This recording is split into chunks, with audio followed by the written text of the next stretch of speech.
Shalom, selamat pagi listener sahabat Radio Rocan.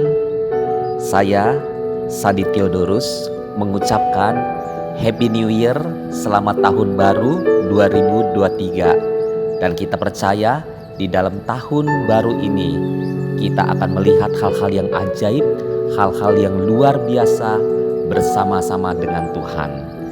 Renungan pada pagi hari ini berjudul Nasihat dari Rasul Paulus yang terambil di dalam kitab Filipi pasal 4 ayat 1 sampai dengan 3.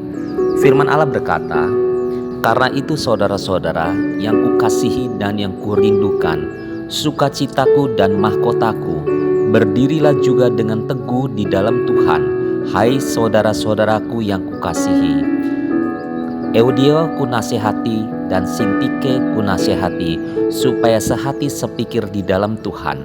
Bahkan kuminta kepadamu juga Sunsugos, temanku yang setia, tolonglah mereka, karena mereka telah berjuang dengan aku dalam perkabaran Injil, bersama-sama dengan Klemen dan kawan-kawanku sekerja yang lain, yang namanya tercantum di dalam kitab kehidupan."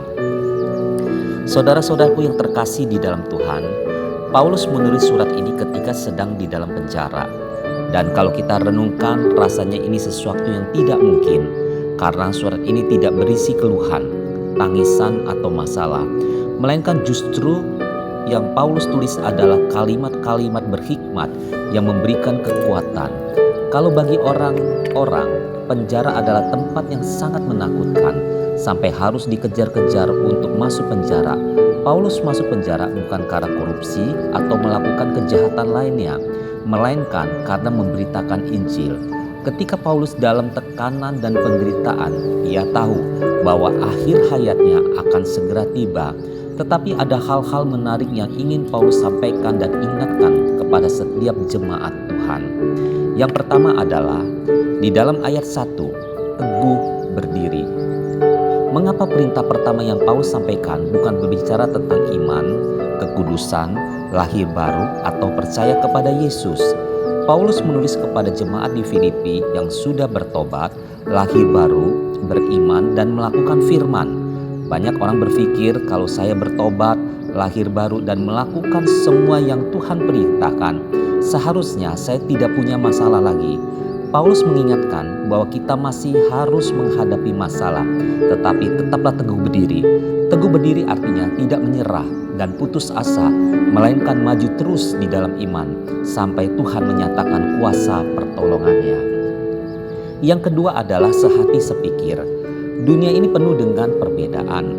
Di mana-mana kita akan menjumpai perbedaan. Dan dunia ini ada 3 kelompok manusia, yaitu yang di atas kita, yang sama dengan kita, dan yang di bawah kita.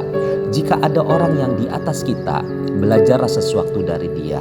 Jika Tuhan menempatkan kita dengan orang yang sama dengan kita, bergandeng tanganlah dengan dia. Kalau ada orang yang di bawah kita, ulurkanlah tangan untuk mengangkat dia, supaya hidup kita menjadi berkat. Yang ketiga adalah berjuang demi Injil. Kita tidak perlu membela kebenaran, karena apapun kata orang, kita percaya bahwa Yesus adalah Tuhan. Orang boleh mengatakan apapun tentang Yesus, tetapi akan tiba saatnya ketika bertekuk lutut segala yang ada dan segala lidah mengaku Yesus Kristus adalah Tuhan. Berjuang demi Injil artinya kita hidup di dalamnya, melakukan firman dan berbicara, bersaksi tentang apa yang kita alami dan rasakan. Demikianlah firman Tuhan pada pagi hari ini. Biarlah ini menjadi kekuatan kita untuk memasuki tahun 2023 ini dengan penuh sukacita, penuh dengan damai sejahtera, dan kita percaya Tuhan yang akan melakukan hal-hal yang dahsyat, hal-hal yang luar biasa di dalam hidup kita. Amin. Selamat beraktivitas dan sampai berjumpa pada besok pagi. Tuhan Yesus memberkati kita. God bless you.